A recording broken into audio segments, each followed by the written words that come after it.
Here it goes.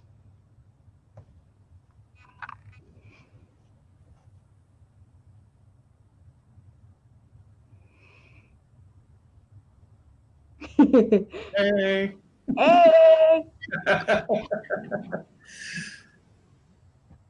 All All right, so, all right, freeze. put your head up. I'm the pepper bandit. I'm the pink bandit. Yeah, yeah, yeah. I don't.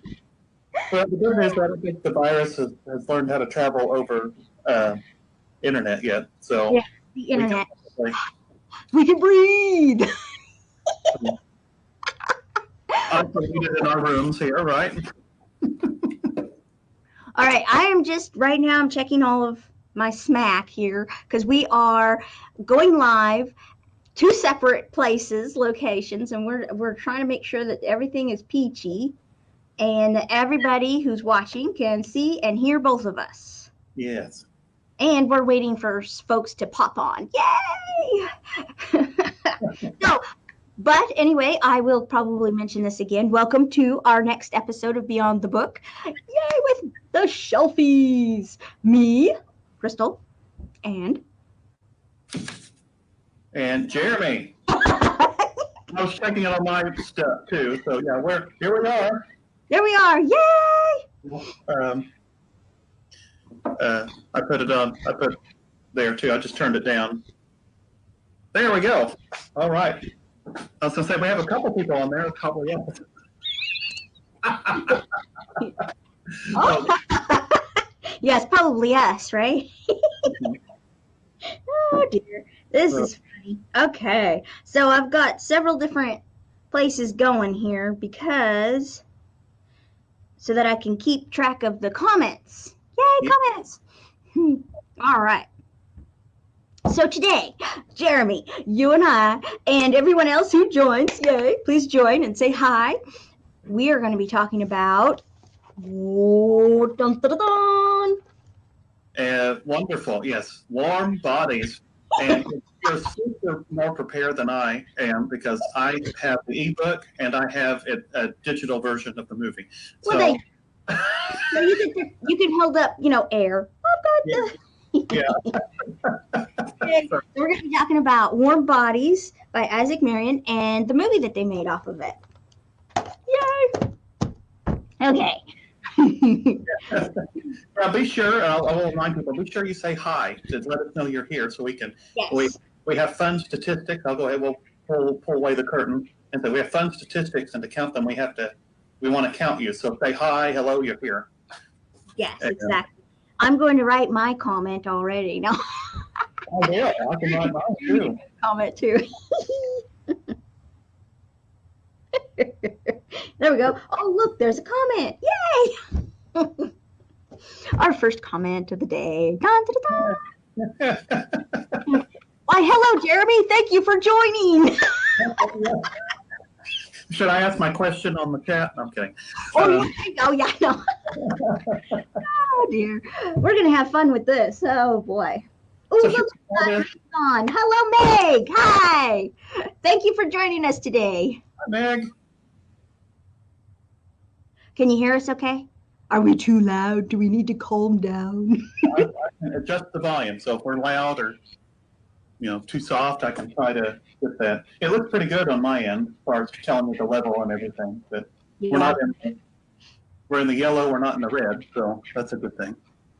So the red means you're too loud. So welcome, Meg. We are talking, I don't know if you've noticed, but we're talking about Warm Bodies today, the book and the movie. We can hear you. Yay, thank you. Yay. All right. Well, I guess I'll start it off because I want to ask you, Jeremy, and everybody who's watching, you, Meg, and Lynn Mac. Hello, Lynn. Yay. Which one did you like the best? Which one did you prefer? Well, it's interesting. I'm going to answer your question in a roundabout way. I typically read the book first and then watch the movie. Yeah. Well, there are a few that it happened with Stardust from Neil Gaiman, And this one, I've watched the movie. I didn't actually know it was a book until I watched the movie. So I watched the movie and then I read the book. And I've noticed that if I watch the movie first, I really prefer the movie usually. Okay, let me put a caveat. If I watch the movie first and like it, then I prefer the book. If I always go back if I don't like the movie and I go to the book. Usually the book's still pretty good, really good. But I'm also I'm usually forgiving of movies. But I really like both. To be honest, I think they both have a different feeling. So like the movie is more comedic, whereas the book is a little more serious. Not that it doesn't lack comedy at all, but they definitely in the movie. But if I had to pick one, I would say I prefer the movie actually because I watched it 1st and thought it was well done. So I agree with you about the feeling. The movie was a lot more comedic, and the book was had a much more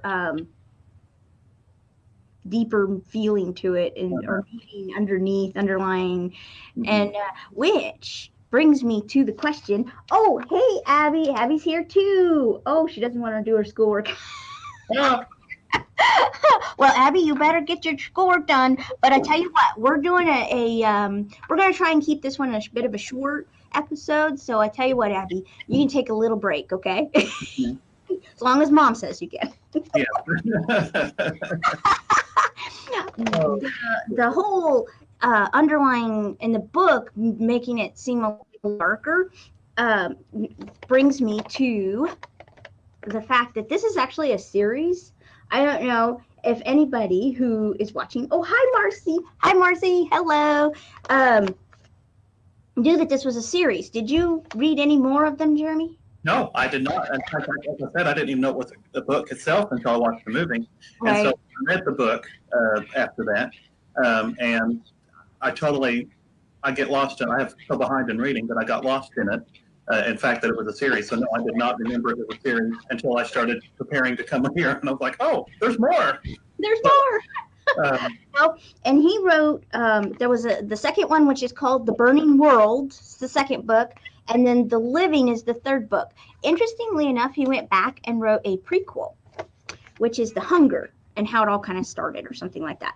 Right. And speaking of the darker feeling underneath in the first book, that dark feeling starts getting bigger and bigger in the second one. And the third one, it pretty much peaks, and then yay, hopefully we can save the world type of thing. Yeah. So I mean, I can appreciate that. When you make a movie, and I'm really respectful that there are decisions you have to make to different considerations in a book. So you have to really you have to pick what you want to do. You can't really. There are very few movies that really just run the gamut of genre. So where it's a comedy and a drama and a good, there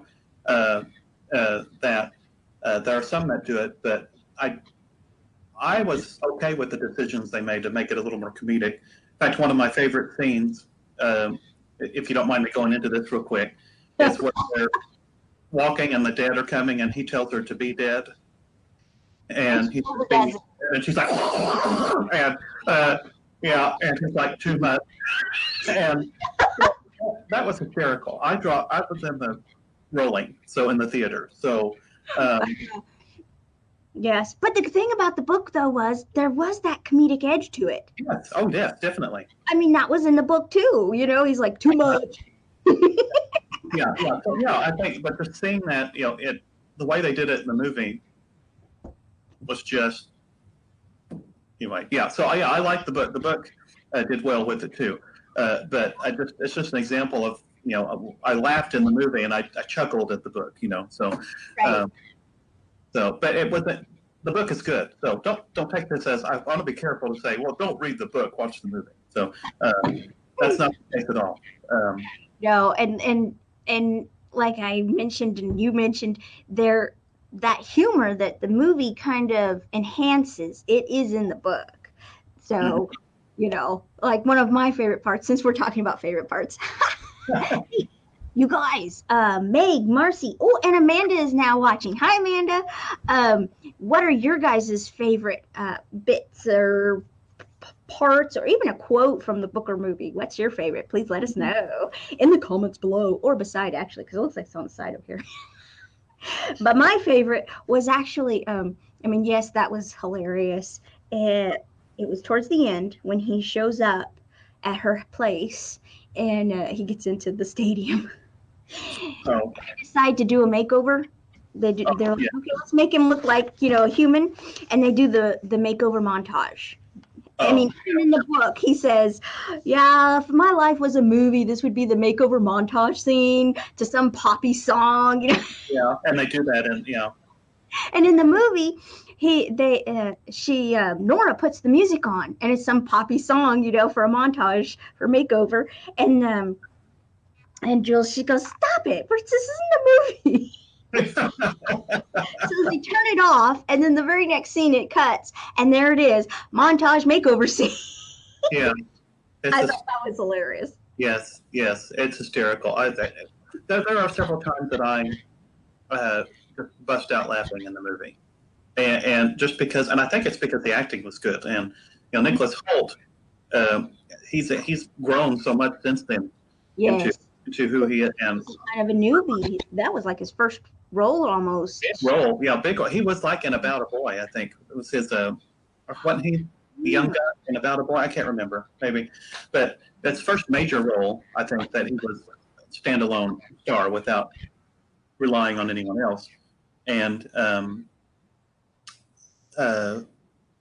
was really impressed. I really liked his thing.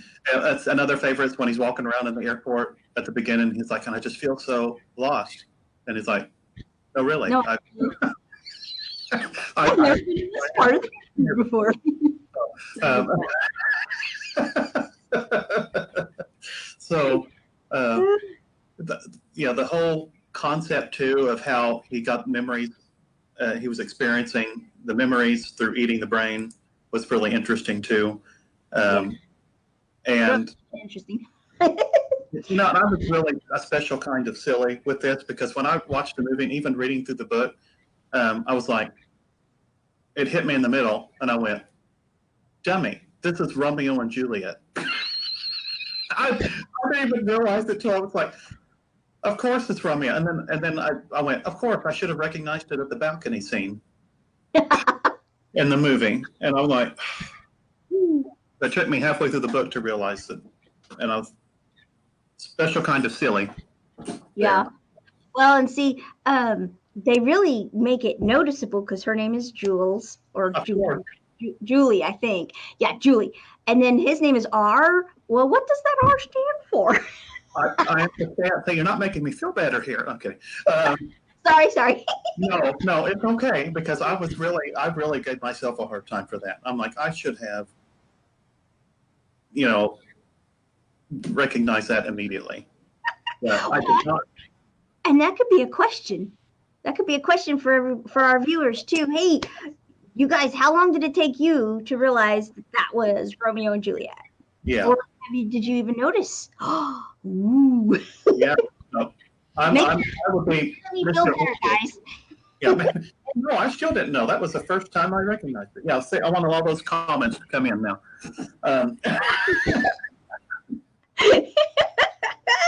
Oh man. Goodness. Yeah. But yeah, so I really appreciated the fact. I love the author. I think his writing of it, you get to know more of the characters. Of course, the book is better about expanding the world and getting to know. And I felt connected to them in the book, and that's a given. I always expect that. But I really appreciate. And I felt this way with Stardust by Neil Gaiman. The comedic effects, enhanced comedic effect, to really kind of, in those somber moments, it gets you past those with that comedic element. And the stories are good stories. A really great take on the whole zombie thing and what what they are all about. And the dark people. I can't remember the The Bonies? The Bonies. There we go. Yes, I was drawing a blank. Where they, the old zombies who are like darker, they're fully gone, they have no humanity left, and those were kind of really scarily presented in both the movie and the book. So they were. I'm like, don't watch this too late at night, folks. Yeah, there are some instances where it is a little dark. I mean, it's not like horror movie dark, but it's good. I really enjoyed it. So. Yeah, and Marcus. I mean, like you really didn't need a comedic character to lighten the mood, but Marcus was hilarious. Yes. Well, like one of the biggest differences that kind of shocked me was R had a wife and kids. Yes. In the book, and they're not, of course, they're not mentioned in the movie. They do show the two kids, but they don't say that they're his. Right. There's no relationship defined. Right. So, and in the book, it starts out because he's lonely. He's like, what's with life, What do I need here? And so he decides he'll get married. He'll try that life out. And of course, he finds out he's not very good at it because he forgets to feed the kids. Yeah. Remember that scene? His wife finds him.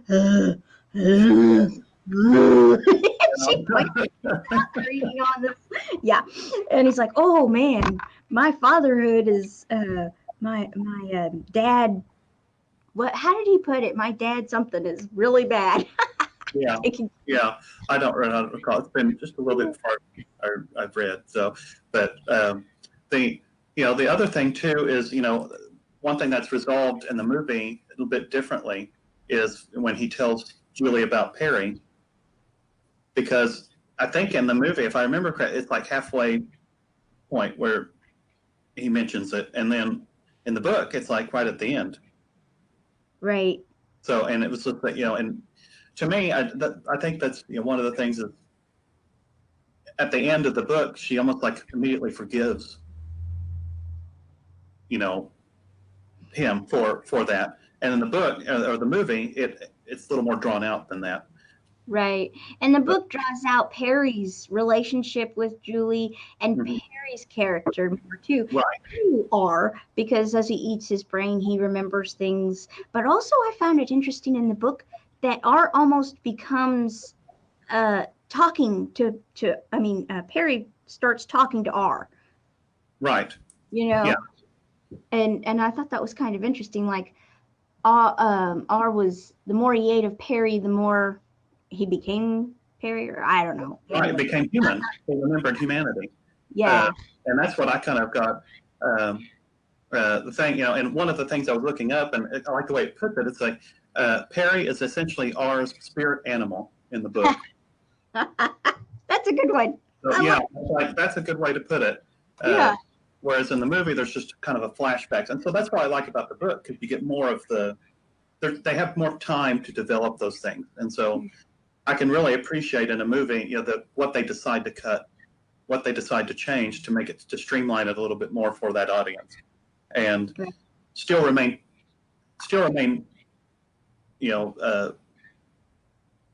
true to the source material. And that's what I look at in a book and a movie. If it remains true to the source material and changes a few things, I'm okay. But if it like, I'll just give an example. There's a book called My Sister's Keeper. It's not fantasy or sci-fi, but it's by Jodi Picoult, and the book is wonderful. The movie, they changed the ending, which just completely makes the story irrelevant. Oh. If you change the ending and what they did to the ending of it, just irrelevant, makes it irrelevant for anything. That whole book makes the whole story irrelevant. So, in my opinion, so I'm not as forgiving of that movie. Right. And I had to laugh. The author in that instance said, I'm watching my movie and I'm crying, not because of the story, but because of what they did to it. Oh, yeah. So, but this one stayed really true to the author's intentional ending. Right. maybe, yeah. And of course, they had to wrap it up because the way they ended the movie, it didn't set the stage for the second or third book. Right. They ended it right there. They Right. killed the ponies. They crashed the wall down. Now everybody was living together. Yada yada. Of course, Uh-huh. that's what happens in the book. Right. Yeah. um, And there's a redemption too of what's his face? I guess her father. Yeah, her yeah, father. Yeah, yes, General. that was another major difference from the book to the Uh, movie. Um, I thought John Malkovich did an excellent job oh, yeah, yeah, because he was the dad, but then he was also the oh well, okay, I guess we'll accept the zombies back in. yeah. Well, I really appreciate it too. And I was kind of hoping there would be a sequel when I watched the movie. I was like, this was so good. I would mind continuing the story. Mm-hmm. And then I realized there's a book, and I was like, oh. And then I didn't realize. I guess now I'm going to read the others. I'll add them to my ever expanding list that I have. I know. So, just FYI, I think the prequel is available on Hoopla. The other. Oh, yes, I'm sorry. I meant to bring in my stuff that this is all available on. It just popped in my head. I was looking up to see what it's available on. I totally forgot. I usually bring in a little sheet that shows like Hoopla and RB Digital and all Mm-hmm. the available platforms that you can find these on. And I will mention this. I did not. I forgot to look and see if the soundtrack is available to the movie on Hoopla. I think it is. Is it? That would be awesome because I felt like the music really they did an excellent job of transferring the music into the movie, even though they didn't use the same music. Like in the book, there was a lot of Frank Sinatra, and and Right. so. Yeah. But in the book, the music was a very key element. He even how he communicated to Julie was through that one song. He skipped it to the words that he wanted, and anyway, so I was glad to see that they used the music really well in the movie as well. Yeah, they did, and the soundtrack is available on there. And it looks like the prequel, and I think what's the Burning World? Is that the second one? Yeah, The Burning World is the second, and then The Living is the third. Yeah, the New Hunger, which is the prequel, and the Burning World are available on audio on Hoopla. Yay! The others, I did send them an email saying, could we get the first one? So I wanted to listen to it too. I've been doing an experiment lately. I've been listening to books I've read on audio. I wanted to see, what the reader was like and how they presented it. So Yeah. It's always interesting to me now to see that. But yeah, so yeah, as far as some differences, I didn't have much of a problem with how How they did it. changed. I mean, if they were going to do a sequel, it would kind of throw it up in the air a little bit of how they get to that. Yeah, how they did a few things. And speaking of the sequel and the differences, I found it interesting that they kept with the same color, but they changed. They changed ours. He in the book he was actually wearing a suit and tie, and in the Right. movie he's wearing a hoodie. And Uh-huh. even though the hoodie's red, interestingly enough, the book in the second book he learns who he was and his role in the whole changing and the zone starting stuff. And the tie is like a major, not necessarily hint, but anyway, it's of what he was before he became a Right. zombie. Which at the beginning of the movie he mentions he was probably a blah blah blah based on what they're looking like, Right. But anyway, so I thought that was an interesting difference. And even though they probably aren't going to make any more movies, so they were able to change that. But I felt like that would be probably a bit hard if they made the second movie and he was in a hoodie. Well, yeah, and I think it was good. I don't know if they were expected to make a sequel. I think they were just wanting to. Yeah. And so the filmmakers, Jonathan, I can't remember who the director is. I don't know either. It's a popular director, but he his vision was just to end the story at that movie. So Right. I think the changes were accomplished that really well and still kept it true to the source material. Yeah. So one movie and kind of aside that I think handled it a little bit to juxtapose that with the Divergent series of movies.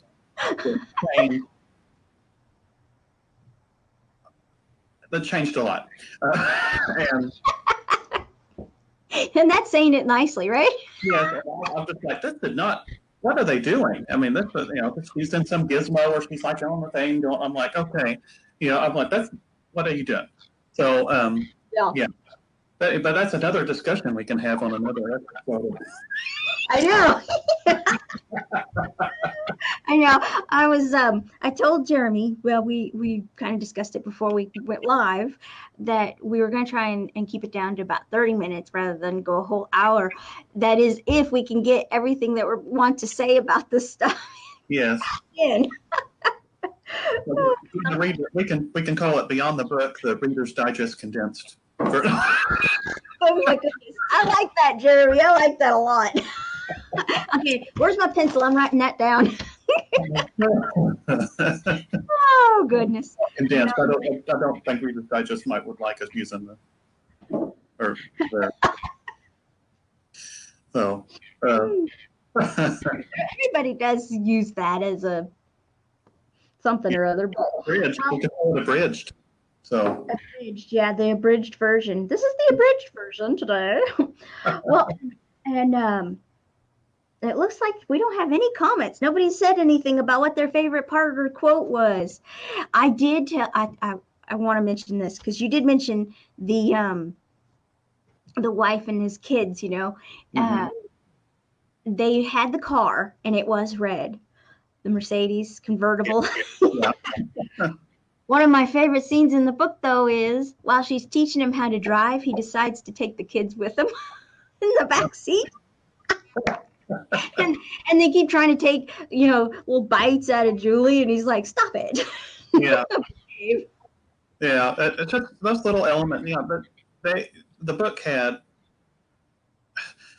they both had the good part, and I don't want to. The book is funny too, has some funny points. So I'm not saying that, but they focused more on that in the movie. They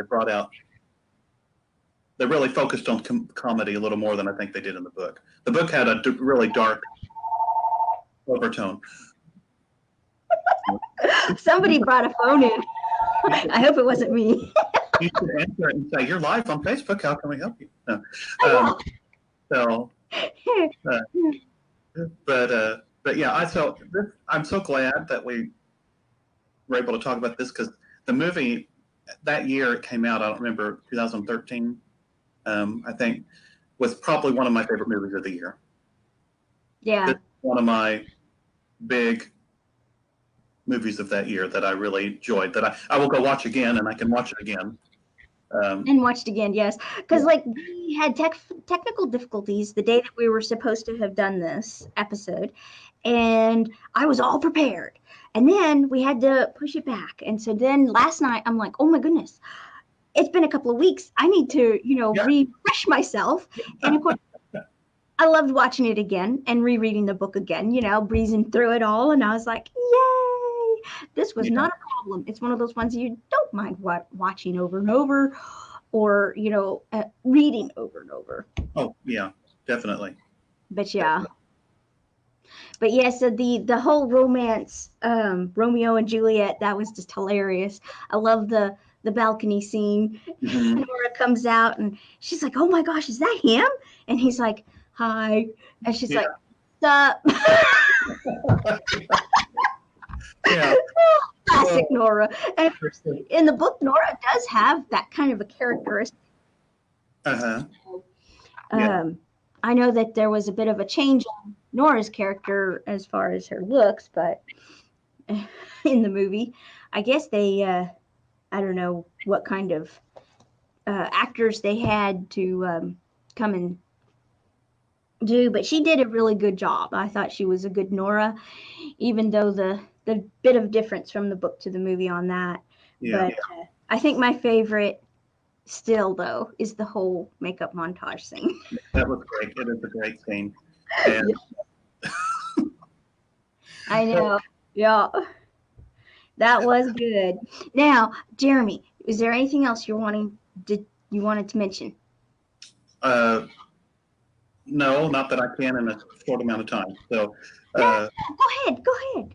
no, it's I'm done. I was gonna say what everything I said, so you need to take it on and say what you were gonna say. um, Because, like you said, this is your favorite. I think yeah, it's one of my favorite, of that year especially. Um, I'm not usually one of the things is I like being changed in opinion on types of books. So zombie books and zombie stories are not my cup of tea. I'm not a I'm not a big World War Z fan. I will say though, a little zombie apocalypse. I'll call it overdone. Um, and this changed my mind on it. I like the fresh. It seemed a fresh take on it, yes. and I really appreciated. I appreciated that. I like being shocked and stirred in a good way towards something. Um, Another example of that would be vampires that I think are way overdone. But Buffy the Vampire Slayer changed me completely on vampires again. Um, so I like being changed. The shifted back to something that I think is overdone or that I don't. Usually, people get a virus and it's the destruction of the world. This had all those elements in it, but it took on like, well, are they really changed? That can they be changed back? Is there hope? And I really like that. Right. There is hope. Hi, Margaret. Hey, Margaret, say hi in the comments. Thanks for joining us. Yeah. We're talking about warm bodies, in case you were wondering. Yes. And what I will tell you this: there was one thing I liked about World War Z, the movie, anyway. Mm-hmm. And that is, if you're a Doctor Who fan. Oh yeah. Peter Capaldi makes up an appearance as one of the WHO doctors. Now, this was before he became the Doctor Who. He was number 12. Well, anyway, in the credits, I don't know if you noticed, but in the credits, Peter Capaldi's title is WHO Doctor. So it's Who Doctor? That was my favorite bit about that whole movie. Yeah, and it's like something just hidden in there. Yeah. Yeah. So, I mean, I'll say I didn't really think it was bad. I don't think that story's bad. It's just I think those type of things are overdone. There's so much of it that are. Yes. Another thing that changed it back to, I think I read it around this time, was Pride and Prejudice and zombies.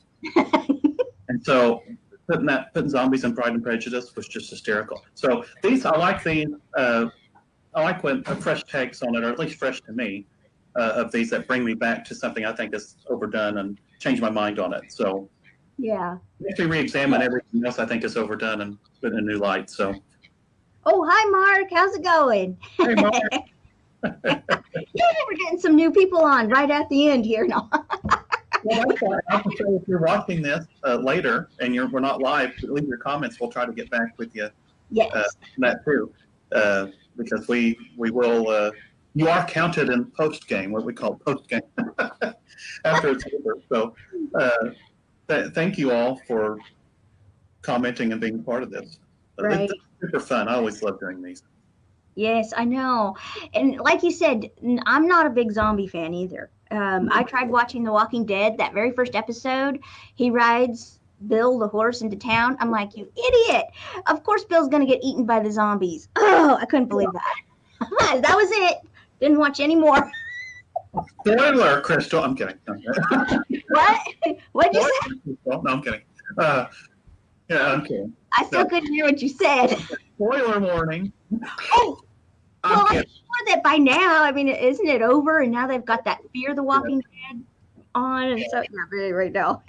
Sorry. Yeah. I do like Zombieland. The Zombieland and Zombieland Double Tap. Those were okay. Shaun of the Dead. I love Shaun of the Dead. That one is hilarious. I think I like the zombie movies more when there's a bit of a humor side to it. Right. Yeah. So, Yeah. but yeah. Yeah. And that could be why I like this one Yeah. so much.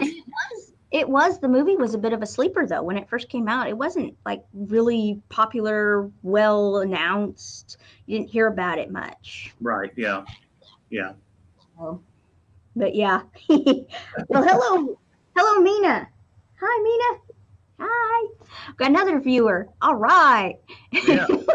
so, so I was going to this time around, like I usually at the end of our latest episode of Beyond the Book, I suggest a poll and I give everybody the option to pick which one they want to talk about that we'll talk about next episode.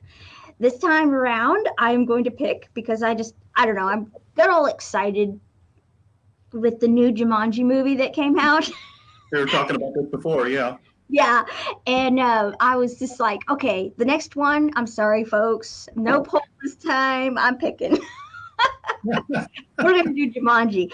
We're going to do all three movies. The very first movie was Robin Williams, then the next movie, which was Welcome to the Jungle, and then the newest one, which is The Next Level. But we're also going to do the book. Chris Van Allsburg, I believe, is the author who wrote Jumanji. So I think it's going to be fun. I liked them. I hope you guys like them. I hope Jeremy likes them. It's been a long time since I've read that book, so I'm going to really have to reread that. Make sure I get that. So, yeah, and I'll rewatch all the movies. I haven't seen the newest one, but I loved the original Jumanji movie, and the Welcome to the Jungle was good. So, Yeah. So I'm going to look forward to doing that too. So. I know that'll be so much fun. But so anyway, we can continue talking if you guys want to, because we've just had like what 3-4 new people pop on here. Yeah. How about that? No, but anyway, we were gonna keep this one down to about 30 minutes or so. We've hit 40, so. Yeah, we're getting close. So we could just keep talking about stuff. So I know, yeah. And speaking of, to keep this condensed. So yeah, it's not gonna be condensed anymore. You know, when I watched this movie though, Jeremy, I watched this movie, and then I had just recently, I think it was before I watched Warm Bodies, I watched Odd Thomas. Oh yes. You remember that movie? And it had Chekhov. Yeah. He plays Chekhov, that actor, and that was one of his major breakout roles. Was in that movie too, I believe. Anton Yelchin. Yelchin. Yeah. Yeah, he passed away. He what? He passed away. That's sad. That's sad. That was really sad. Very sad. But I don't know how they're gonna take care of that in the Star Trek movies. I hear there's not gonna be another one though. So they're gonna have to kill Chekhov Yeah. off. They didn't do that. But you were saying before I interrupted you about Odd Thomas. I'm sorry, I'm getting a little lag here. Oh, okay. Sorry. No, it's the internet connection. There we go. Oh, there it is. Yay! Yeah, I'm sitting here going, You were saying before I interrupted you about Odd Thomas.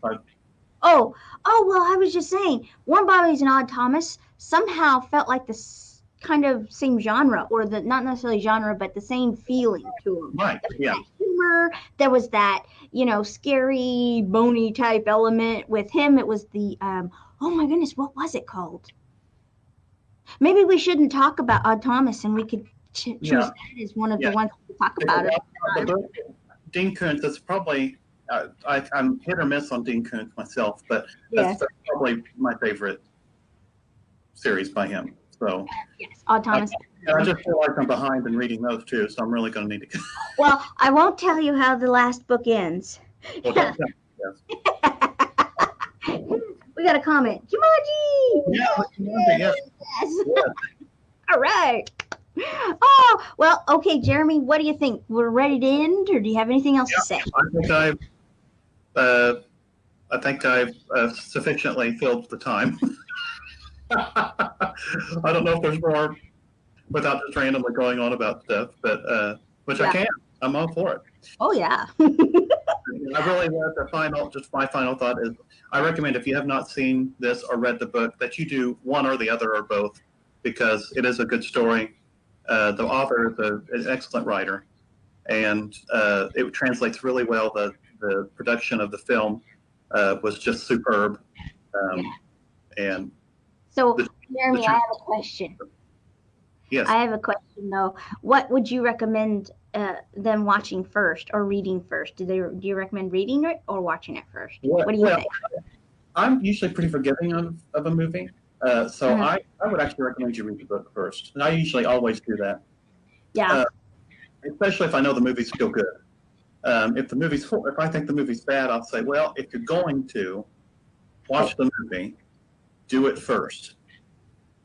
Because then you can, I think, I used to be a lot like this where I'd go into a movie and I'd nitpick it so much I wouldn't enjoy it for what it is. Now I'm over that. I try to be a little bit more forgiving. Yes. But I like enjoying the movie. And so watching the movie first actually, because I know for the most part I'm going to like the book if I like the movie. Right. So I may like it better. I may like it the same. So I know if it's a good story, if the movie's good, then the book is probably going to be good. The source material has to be good. So. Oh, I got a comment. Hi. It's from Julie. Hi, Julie. She says, I can't wait for y'all to open. I miss reading my books. Oh, well, tell you what. Before we close, I just want to mention to everybody who might be watching later or our viewers now, we are doing curbside delivery. So if you're missing out on some books or you're really wanting some movies, just give us a call, 918-473-6715. Yeah. And we'll get you set up, okay? And we'll do curbside. We'll take them out to you. Yeah, and if you like going online, you can just go on and request the stuff like normal, and we'll pull it and contact you when it's and like I'm here in Shakota, but if there's any Muskogee viewers, Jeremy, well, you can tell them how to do it. Yeah, we are doing curbside as well, and you just the same process. You could call us or go online and request it. We will inform you when it's ready, and then you can come by and let us know when you're here, and we'll bring it out to you. Yes. And so we're trying to navigate this time as best we can. I know there's not really a date when we're going to open yet. Bye, Lynn. Somebody's leaving. Hi, Lynn. Comment.